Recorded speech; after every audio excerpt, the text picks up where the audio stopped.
महापौर जिल्हा परिषद पंचायत समितीचे अधिकृत उमेदवार जिल्हा परिषदेसाठी सौ यज्ञा साळगावकर मॅडम आणि पंचायत समितीसाठी श्री सचिन दामोदर देसाई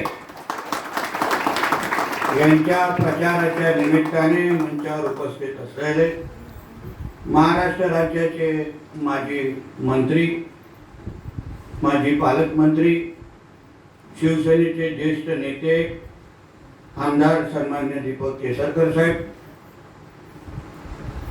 आमच्या भारतीय जनता पक्षाचे या मंडळाचे अध्यक्ष पप्पू परबजी, उपस्थित असलेले पक्षाचे उमेदवार म्हणजे पंचायत समितीचे पण दुसरे उमेदवार विष्णू फणसेकरजी, मंचावर उपस्थित असलेले भारतीय जनता पक्ष, शिवसेना, राष्ट्रवादी काँग्रेस, RPIचे सर्व प्रमुख पदाधिकारी, कार्यकर्ते, उपस्थित असलेले सर्व वडीलधारी मंडळी, बंधू भगिनींनो आणि माझे सर्व तरुण मित्र, आज आपल्या महापौर मतदारसंघाच्या जिल्हा परिषद पंचायत समितीचे आमचे उमेदवार साळगावकर मॅडम आणि सचिन देसाईजी आणि आमचे विष्णू फणसेकरजी यांच्या प्रचाराच्या निमित्ताने आज आपल्याशी संवाद साधण्यासाठी आवर्जून मी इथे उपस्थित आहे. माझ्या अगोदर आमचे जिल्हा बँकेचे अध्यक्ष मनीषजी बोलले, मग आमचे केसरकर साहेबांनी मार्गदर्शन केलं आणि सचिन देसाईजींचं जे काही थोडक्यात भाषण ऐकलं त्याच्यामुळे काही मुद्दे त्यांनी त्याच्यातून मांडलेले आहेत. इथे येत असताना मी जी माहिती थोडी घेत होतो, मला सांगितलं गेलं की इथे काही संभ्रम निर्माण करण्यात आलेला आहे, हे कन्फ्युजन आहे.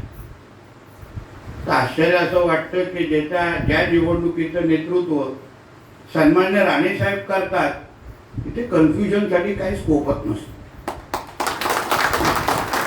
काही संदेश नसतो. तर आमच्याकडे सन्मान्य राणे साहेबांनी सांगितलेला निर्णय, घेतलेला निर्णय हा आमच्यासाठी अंतिम असतो आणि तो निर्णय बदलण्याचा अधिकार आम्ही कोणालाच दिलेला नाही. आणि म्हणून इथे जे काही थोडी वळवळ सुरू आहे, इथे जी काही थोडी हिंमत दाखवण्याचा कार्यक्रम सुरू आहे, तो योग्य वेळी अगर बंद झाला नाही तर 9 तारखेनंतर 10 तारीख उजाडेल हे काही लोकांनी लक्षात ठेवा.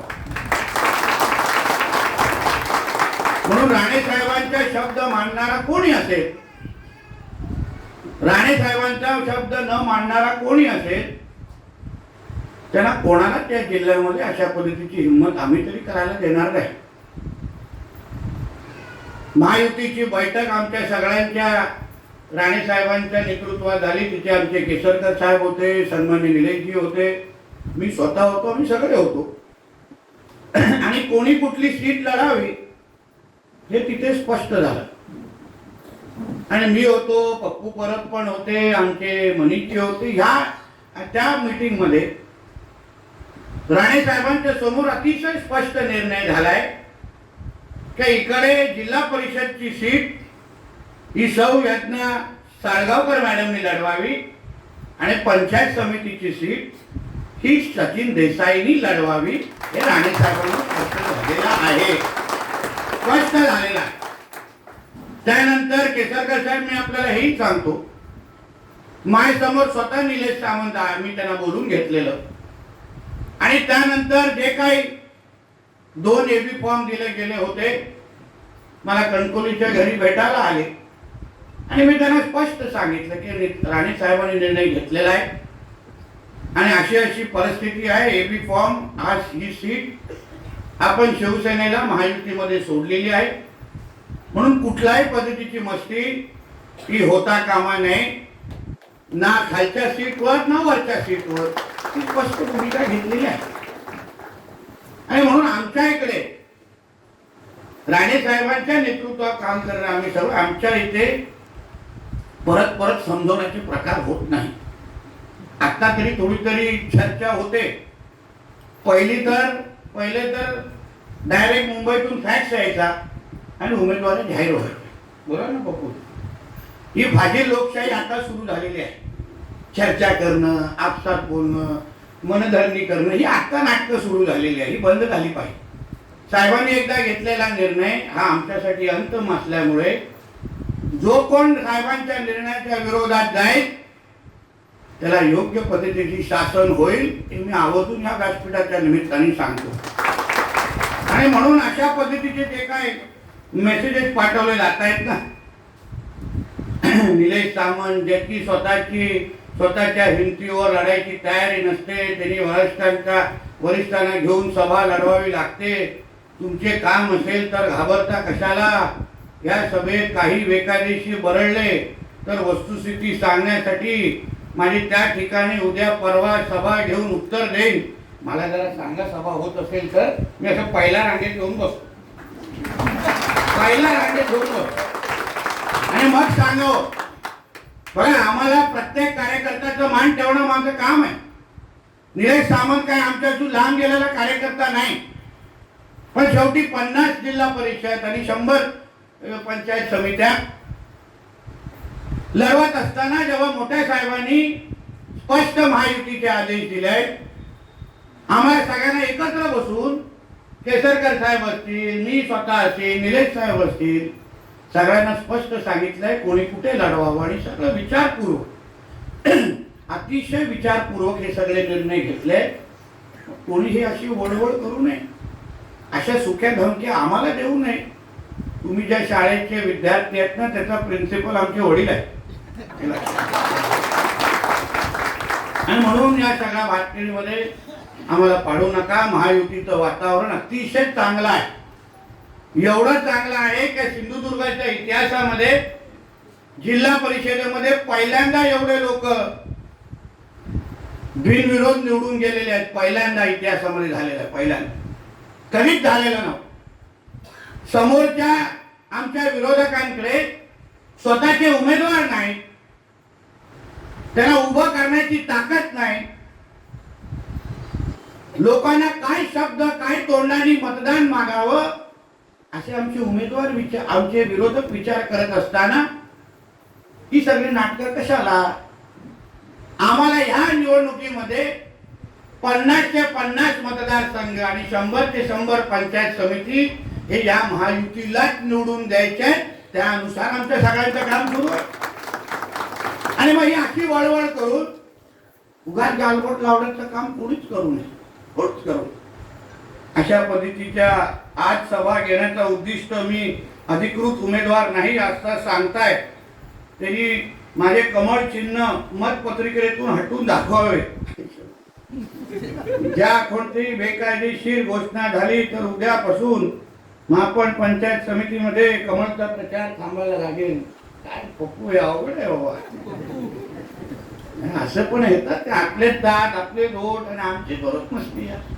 कशाला आपण उगाच सुखाने राहतोय, उगाच आपल्याला कुठलाही त्रास जिल्ह्यामध्ये नको. कोणी विसरू नये, जिल्ह्याचा पालकमंत्री हा नितेश राणे आहे आणि 10 तारखेला पण नितेश राणेच असेल. कोणी असे विचार उगाच चुकीचे आणू नका, कृपया आणू नका. आता विनंतीपूर्वक सांगतोय, कारण का मला वातावरण खराब करायचं नाहीये. पण मोठ्या साहेबांचा अपमान, मोठ्या साहेबांनी जो शब्द दिलाय तो शब्द तोडणाऱ्या कुठल्याही लोकांना आम्ही काय सोडणार नाही हे स्पष्ट मी तुम्हाला निमित्ताने सांगतो. म्हणून अशा पद्धतीने आम्हाला येऊन सांगायला लागतं, संभ्रम दूर करायला लागतं. काल पण मला सन्मान्य शिंदे साहेबांचा फोन आला की म्हणून नितेश अशा काही मतदारसंघामध्ये संभ्रम आहे.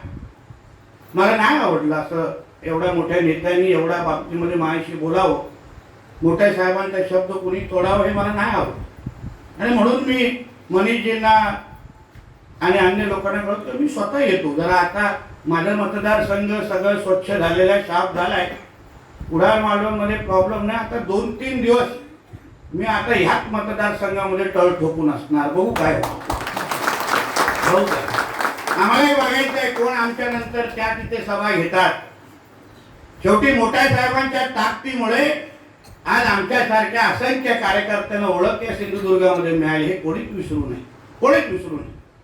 एअरपोर्ट असून जे काय व्यवसाय धंदे आपण करतो, जे काय डोक्यावर हात ठेवला जातो, जे काय आपल्याला मदत मिळते, जी काय ओळख समाजामध्ये मिळते, ते मी नारायण राणेचा कार्यकर्ता आहे म्हणून आपल्याला मिळते हे कोणी विसरू नये, कोणीच विसरू नये.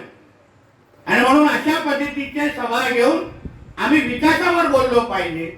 आमचा महायुतीचा उमेदवार कसा निवडून येतो त्याला जनतेचा आशीर्वाद आम्ही मागितला पाहिजे. अशा पद्धतीचे संभ्रम दूर करण्यासाठी बिलकुल अशी परत संधी मी कोणाला देणार नाही, बिलकुल देणार. 90चा काळ कधी कोणी आठवला असेल तर खूप लोकांना कळेल काय काय परिस्थिती व्हायची. आता केसरकर साहेब आहेत म्हणून जास्त पण दहशतवादाबद्दल बोलणार नाही, त्याचा त्रास होईल.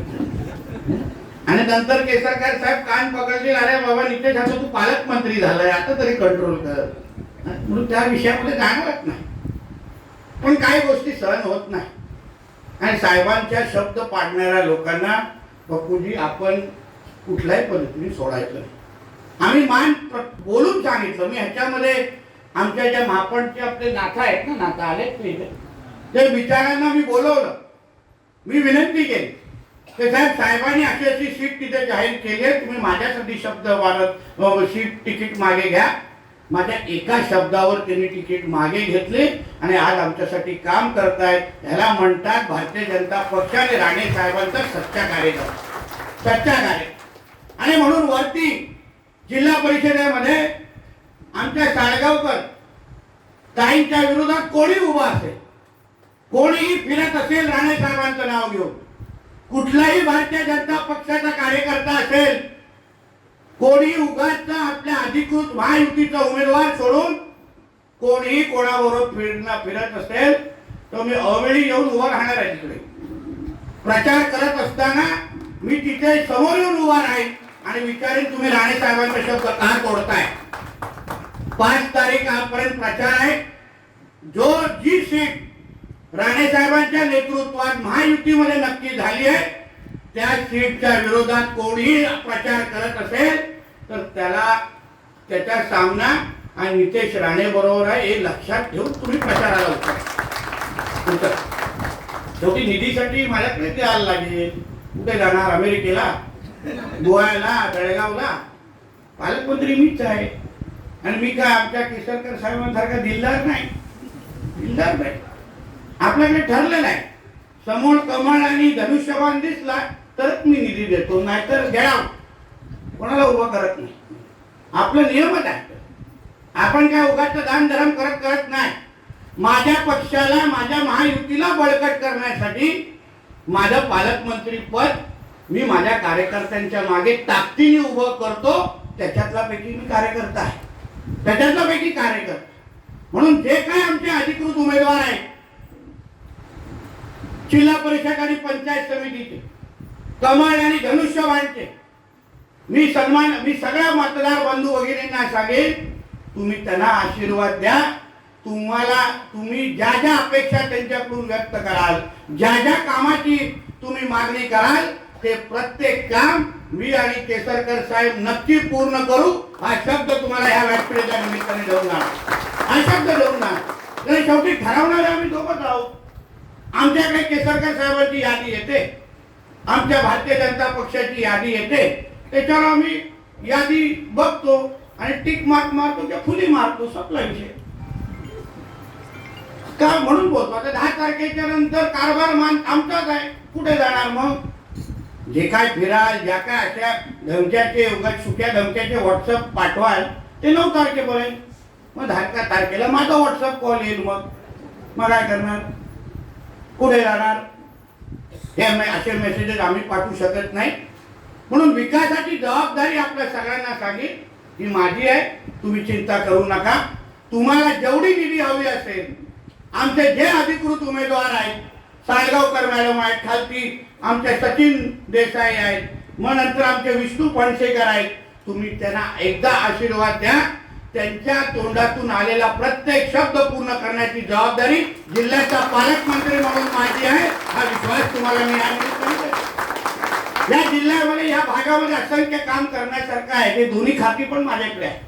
बंदर विकास पण आहे आणि मग मी शेवटचे 5 मिनिटं घेणार, पुढच्या सभेला आम्हाला द्या. बंदर विकास आणि मत्स्य व्यवसाय खातं दोन्ही आमच्याकडे आहे. सचिनजीने काही विषय मांडले तिकडल्या पर्यटनाच्या संदर्भात.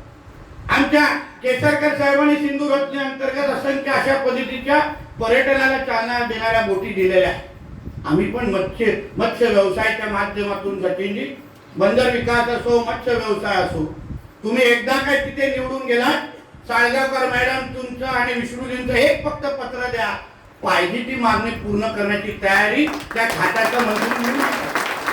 इथे कायाकिंगचा मोठा इथे व्यवसाय चालतो ना, कायाकिंग सगळं आपल्या हातातच आहे. मला माहित नाही मस्ती माझ्या विरोधात का करतात.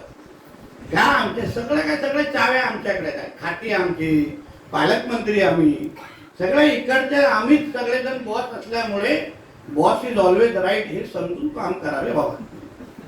हा, समजून काम. आता एअरपोर्टच्या संदर्भात आमच्या केसरकर साहेबांनी उल्लेख केला. साहेबांना सांगितली नाईट लँडिंगची परवानगी आपल्याला मिळाली आहे, तीच मोठी अडचण. 2.5 लाख देऊन आपल्याला आपलं विजेचं काम केलेलं आहे. आता आपण इंडिगो बरोबर काय अंतिम टप्प्यात आमचं बोलणं चालू आहे. येणाऱ्या कॅबिनेटमध्ये व्हीजीएफचा प्रस्ताव आपण समोर ठेवतोय. एकदा कॅबिनेटने व्हीजीएफचा प्रस्ताव, व्हॅल्युएबल गॅप फंडिंगचा प्रस्ताव आम्हाला मान्यता दिली, मग आपलं हे चिपी विमानतळ हे 24 तास आणि मुंबई ते चिपी आणि चिपी ते मुंबई चालू करण्याचा शब्द हे आज मी व्यासपीठाच्या निमित्ताने बोलतो. आपण अशा पद्धतीने विमानतळ सुरू करतोय की ते कधीच बंद पडणार नाही. कायमस्वरूपी ते विमानतळ चालेल. मोठ्यातलं मोठं विमान आपल्या ह्या चिपी विमानतळाकडे उडेल, जेणेकरून इकडच्या आजूबाजूचा असलेल्या सगळ्या तरुण तरुणीला 2 हाताला काम मिळेल, रोजगार भेटेल. अशा पद्धतीचं काम आम्ही करतो. त्याचबरोबर माझ्या बंदर विकास खात्याच्या माध्यमातून इथे जे रोरोची सर्व्हिस मी आता इलेक्शनच्या ह्या आचारसंहितेच्या नंतर सुरू करतोय. भाऊचा धक्का ते विजयदुर्ग आणि जसं तुम्हाला शब्द दिलाय भाऊचा धक्का ते वेंगुर्ला पर्यंत आणण्याचं काम मी माझ्या बंदर खात्याच्या माध्यमातून करणार. एका बाजूला विमानतळ, दुसऱ्या बाजूला आमची रोरो सर्व्हिस जेव्हा इथे वेंगुर्ला पर्यंत तुमच्याकडे येईल, मुंबईतले पर्यटक जेव्हा तुमच्या वेंगुर्ल्यामध्ये उतरतील तेव्हा ह्या वेंगुर्ल्यामध्ये आर्थिक समृद्धी आल्याशिवाय राहणार नाही. हाही शब्द तुम्हाला मी आजच्या निमित्ताने देतो. आणि म्हणूनच मी तुम्हाला सांगेन, आम्हाला ह्या जिल्हा परिषद पंचायत समिती सत्ता म्हणूनच पाहिजे, जेणेकरून आज बघा पंतप्रधान, मुख्यमंत्री, पालकमंत्री, आमदार सगळेचे सगळे एकाच विचाराचे आहेत. भारतीय जनता पक्ष, शिवसेना, राष्ट्रवादीचं सरकार केंद्रात, राज्यात आणि जिल्ह्यामध्ये पण त्याच विचाराचे लोकप्रतिनिधी असल्यामुळे तुम्ही जिल्हा परिषद आणि पंचायत समितीची सत्ता तुम्ही आमच्या राणे साहेबांच्या नेतृत्वात, आमच्या महायुतीच्या नेतृत्वात द्या. काय झालं हो आजी, जरा 2 मिनिटं थांब, अडचण आणते आजी. म्हणून तुम्हाला सांगतो, या सगळ्याकडे जी सत्ता यांची आहे त्यांच्याकडे येणारा 7 तारखेला धनुष्यबाण आणि कमळ चिन्हाच्या समोर बटन दाबा आणि आमच्या साळगावकर मॅडम, आमच्या सचिन देसाई आणि आमच्या विष्णू फणसेकर हे जे आमचे 3ही अधिकृत उमेदवार आहेत यांना जिंकून द्या. 9 तारखेला मी स्वतः येऊन इथे फटाके फोडायला येईल हा शब्द तुम्हाला मी या निमित्ताने देतो आणि इथेच थांबतो. जय हिंद, जय महाराष्ट्र.